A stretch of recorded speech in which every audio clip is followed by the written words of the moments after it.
The rules of work have been rewritten, and most of us are still playing by the old ones.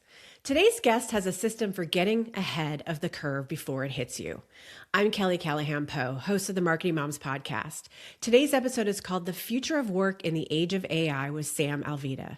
Sam is a learning designer, career coach, and author of Work Rewritten, a field guide for navigating careers when the old rules no longer apply. As director of learning design at Masterclass, she built AI-first certificate programs with partners including NVIDIA and Google X Moonshots, reaching tens of thousands of learners worldwide. Through her coaching practice, she has guided more than 125 professionals through successful career transitions. Welcome, Sam. Thank you so much, Kelly. Excited to be here. The stats from your book, Work Rewritten, are staggering. 375 million workers switching occupational categories by 2030. 44% of core skills disrupted within 5 years. A lot of change here, but you argue that the real crisis isn't the change itself. What is it?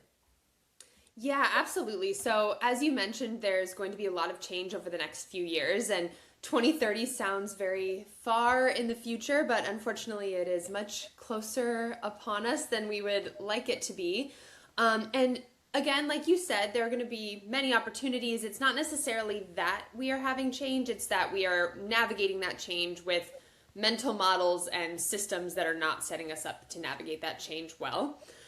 So one really common one that we think about when we think about careers is this concept of the career ladder. So in the past, someone would get a degree, that degree would last them 30 years over the course of their entire career, essentially until they retired, and they'd be able to work up that ladder incrementally. So they'd come in very entry level, maybe become a manager, become a director, senior director, maybe even the CEO before they retired.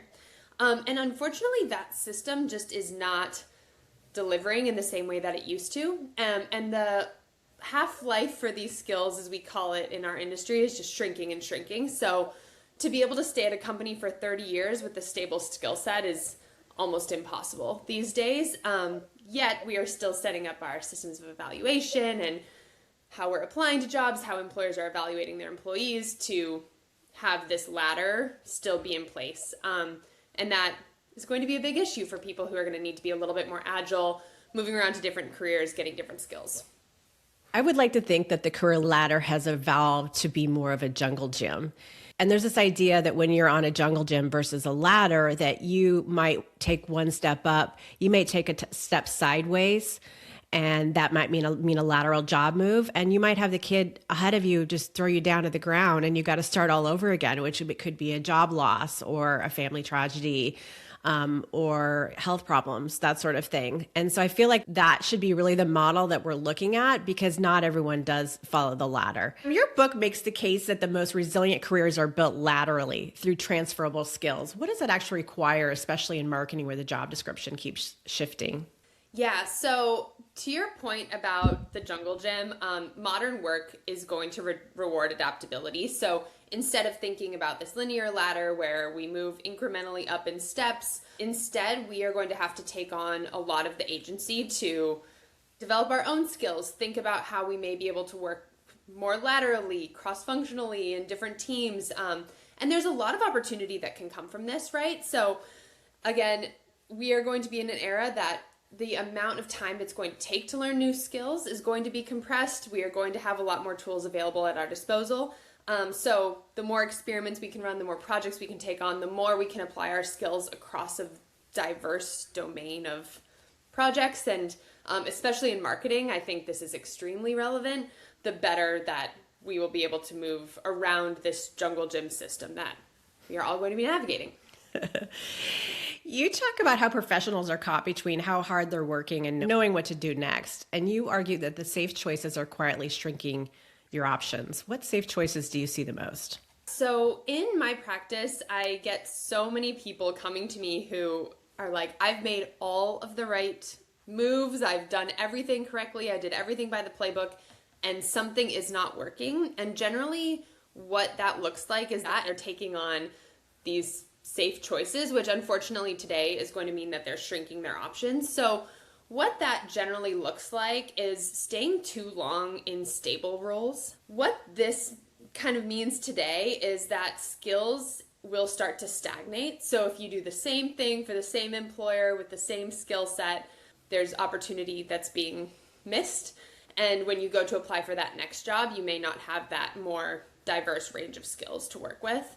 The second is waiting for clarity before acting. So everyone wants 100% perfect clarity to make their next move. They want to make sure the next job they're picking is fantastic and exactly what they want. And unfortunately, that just isn't really a thing. So usually with my clients, I tell them, let's aim for 80% clarity. And that B range, as we call it, is a fantastic place to make choices from. I think waiting for the A or the A plus, it just isn't going to help at a point, and truly usually means that they're going to just take a much longer time to make that decision and will end up making it eventually anyways. So 80% clarity before acting is a great place to move from.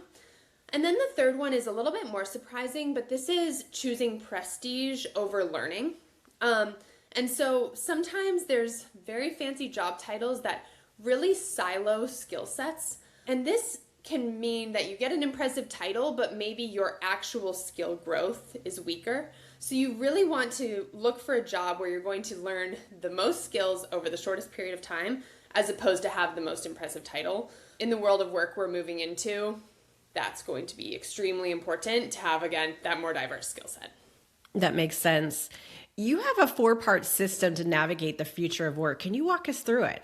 Yes, absolutely. So I call it RISE, R-I-S-E. So the R stands for recognize.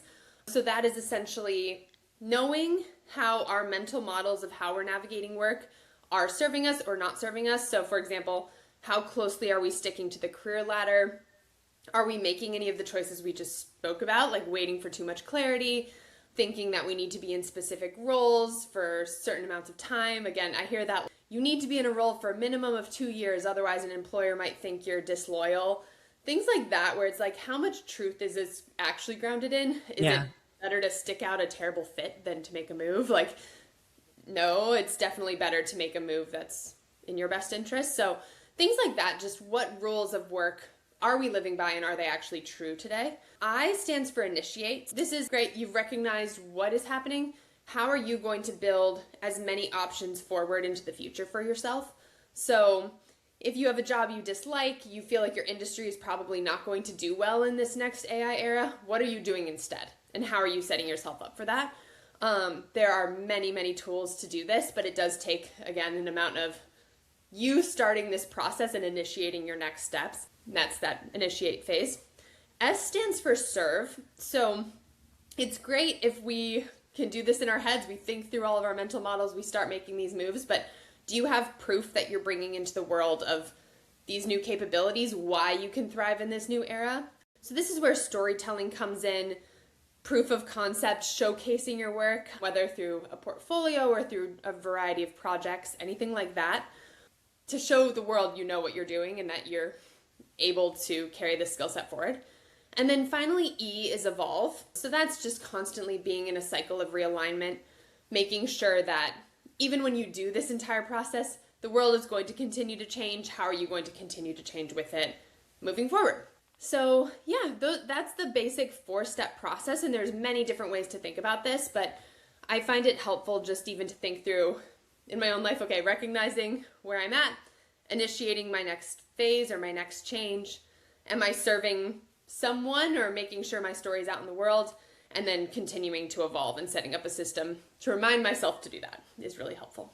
You say that the professionals who come out ahead aren't the best predictors of the future. They're the ones who got clearer signals earlier. What do you mean by that? Yeah, so looking for signals is a really important piece of looking ahead into the future.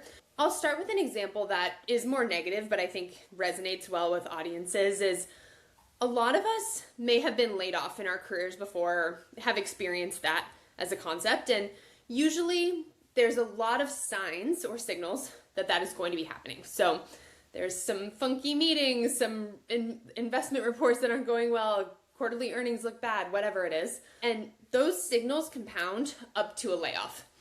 And people often feel like, oh my God, I had no idea it was going to happen. And it's like when they start really thinking about it and looking backwards, it's like, no, there were definitely signs.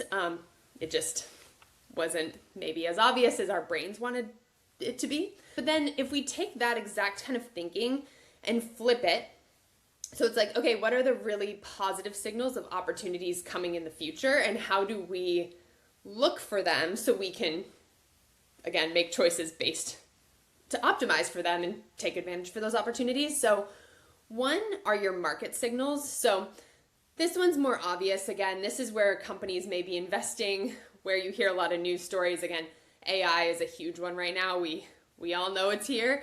Doesn't take a ton of looking to figure out what that means, but then it's also like, okay, cool, you see this market signal.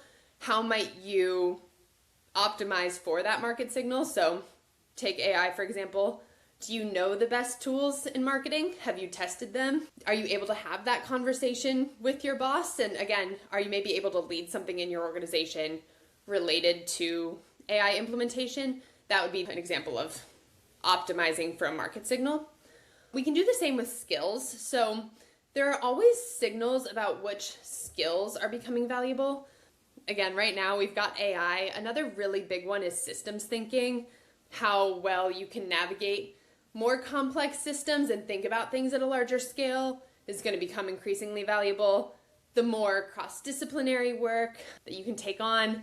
Again, this isn't terribly shocking, but there's lots of little skill signals that the market's giving for what is coming and what is going to be necessary in the future. And then finally, we have organizational signals. So this is where decision-making power is shifting. One thing we're seeing a lot of is people who are operators are starting to replace strategists. So really being able to get that work done, ship it quickly, and work across a very wide range of tools and skill sets are going to be really valuable people at the company. So again, market, skill, and organizational signals, there's a lot of ways to look for them. But even I like to tell people, like, truly just keep a sticky note on your desk and just see like little things that your boss may be saying or a news article that may be hinting at something. You'll start to kind of get the habit of looking for them, and they become very obvious quickly. Got it. So in your practice, you've coached hundreds of professionals through career transitions from early career to executive level and people starting over. What finally makes someone take the first step, and how long does real change take? This is a great question. I would say there are a couple different reasons that people end up working with me. Stagnation being a really big one. They come in saying, I was supposed to get a promotion this year. I didn't for whatever reason. Usually it's due to a lack of agency. So it's like, I did everything correctly to get that promotion, but then my company said, oh, we don't have a business need to promote you. So like, why would we? There's no need for us to. So they end up staying stuck. That's an extremely common one. Again, layoffs becoming increasingly common. Easy one to force change, unfortunately, but it's true. Disruption can be a good catalyst for making that next step. And then the third is this identity shift. So if someone feels like I've been working in this particular role or this particular category and something else feels like it's calling to me, or it just doesn't feel like it's aligned with where I'm at with my life, my family, the goals I have for myself, that can force that change. But I think more and more people are going to be forced into periods of change than ever before. I think in past decades and past years of work, stagnation was more of an option. And I think increasingly it's becoming less of an option and more something we need to be more aware of and planning around. If you start to see it, that might be the time to start thinking more proactively about what is next, especially, again, as we move towards this 2030 timeframe. Recently on LinkedIn, you posted a survey that you conducted with 360 professionals about the state of their careers. Can you tell us what you found? Yes, absolutely. So that survey was really interesting because I think we get a lot of noise in the media about people being like, I have no idea what I want my life to look like as we move into the future. What am I even going to do? And I think quickly in the survey, I found out people have a very good sense of what they want their lives to look like. They know what skills they want to be applying. They know what type of work they want to do. But increasingly, they feel that the path to get from where they're sitting now to that future vision of work is disappearing. And what I called this in the article is what I deem a career ceiling. So it's like, if you can't move from where you're at to where you want to go, there's something blocking you. And sometimes it's our own minds. And sometimes it is actual market signals. Usually some combination of the two. But there were 4 major patterns that came up. One was this market ceiling. So it's like, I know exactly what type of work I want to do. The jobs just aren't available. It feels like there's a million applications coming in for this one role. I don't know how to be competitive. I don't know how to break through the AI slop that's coming in with everyone looking very similar. What do I do to actually make that next move? It seems much less clear than it might have even 3 years ago. The second is this concept of the network. So when we were thinking about this, it's like in the past, a lot of us went to universities where it's like, you could just email someone from that university and they'd be like, oh yeah, we have this entry-level fantastic program, I'll connect you. There was a lot you could do with your network. And now there's less and less available in that kind of capacity. So it's like, even if you have a strong network, to be able to get the exact people you need to help you when you need that help is becoming increasingly more difficult. And I think one example of this is usually at masterclass, we post a job. Usually we're getting between 800 and 1,500 applicants, which even sorting through that number of resumes as a person sorting through those resumes is wild. Like it's really, really hard to distinguish between people. And you may get 15 people trying to network with you for that role, and it's impossible to serve 15 people. So I think that concept is starting to really be felt by the job seekers who are like, I've done everything correctly. I don't really know what to do if that's the reality that we're facing. So that is a really big one. The third is this stagnation ceiling. And this one is a tricky one where it's like, I'm good where I am. What if I make a choice that makes me less comfortable, less flexible, less fill in the blank? And because of that fear of having less of something, they don't make a move forward. So this one, again, is much more mental than it is maybe the external market, but super important to be aware of like, is the grass actually greener? I don't know. I'm pretty good here. That thinking may really be holding you back more than maybe you think it is. And then fourth, the ceiling that's more limited to our entrepreneurs, our freelancers, our folks that are running their own thing. They listed their ceiling as this inability to have their signal cut through the noise. So if they're selling something, they're competing against a lot of different content any given day. I've heard from people that certain social media platforms are becoming less effective just because they're so noisy.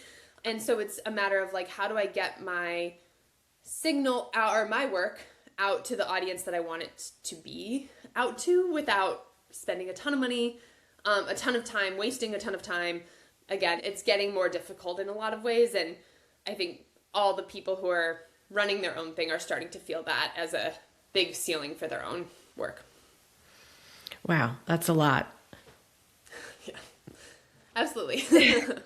Well, thank you for sharing your future-proofing insights today, Sam. We will provide links to your website, your Substack, your podcast, your upcoming book, and contact information in the transcript. Don't forget to subscribe and share, and thanks for joining. Awesome. Thank you so much, Kelly.